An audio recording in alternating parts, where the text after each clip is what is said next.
பெண் குழந்தை எப்படி கிடைக்கும்? இது பெண் வீடுமா? மிதுன லக்னத்திற்கு 5ஆம் வீடு, பெண் வீடு. இந்த பெண் வீட்டிற்கு இந்த லக்னத்திற்கு 5ஆம் அதிபதியான சுக்கிரன் நீச்சம் அடைந்து விட்டார். ஆனால் இந்த இடத்துல அவரை நான் பாபத்துவமாக போடலை. நீச்சம் அடைஞ்சாலும் நான் இங்கே ஒரு விதியை சொல்லியிருக்கிறேன்.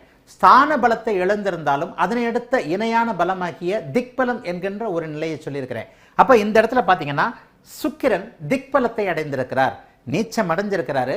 ஆனாலும் பரவாயில்ல, மதுரைக்கு போனோம், ஆனால் பஸ்ஸை விட்டுட்டாரு. பக்கத்திலே சென்ட்ரல் ஸ்டேஷனுக்கு நடந்து போனார். ட்ரெயின் வைகை எக்ஸ்பிரஸ் ரெடியாக இருந்தது, ஜம்முன்னு ஏறிட்டார். இது பஸ்ஸு போகிறத விட ட்ரெயினில் சீக்கிரமாக மதுரைக்கு போயிட்டார். இதை பாருங்க, சுக்கிரன் நீச்சம். மதுரைக்கு போக வேண்டியவர் பஸ்ஸை தவற விட்டு விட்டார், ஸ்தான பலத்தை இழந்துட்டார், பஸ் போயிடுச்சு.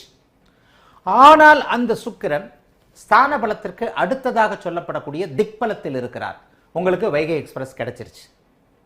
ஒன்று போய் ஒன்று கிடைத்து விட்டது. இந்த இடத்துல பாபத்துவமாக மட்டும் சுக்கிரன் இருக்கக்கூடாது, குழந்தை பாக்கியம் இருக்காது. ஆனாலும் இந்த இடத்துல ராகுவோடு இருந்தாலும் குருவின் பார்வை அதை இணைத்து அதை நீக்கி இப்படி இருந்தா மறுபடியும் ஒரு பெண் குழந்தையை கொடுக்கும். குரு பார்வையிலனா பெண் குழந்தை இருக்காது.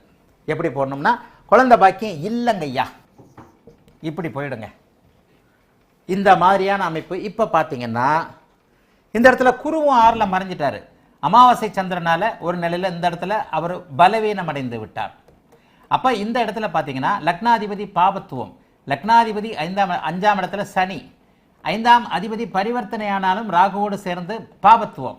அப்போ இந்த எல்லாம் பாபத்துவமாக இருக்கும் பொழுது இந்த இடத்துல குழந்தை பிறக்காது.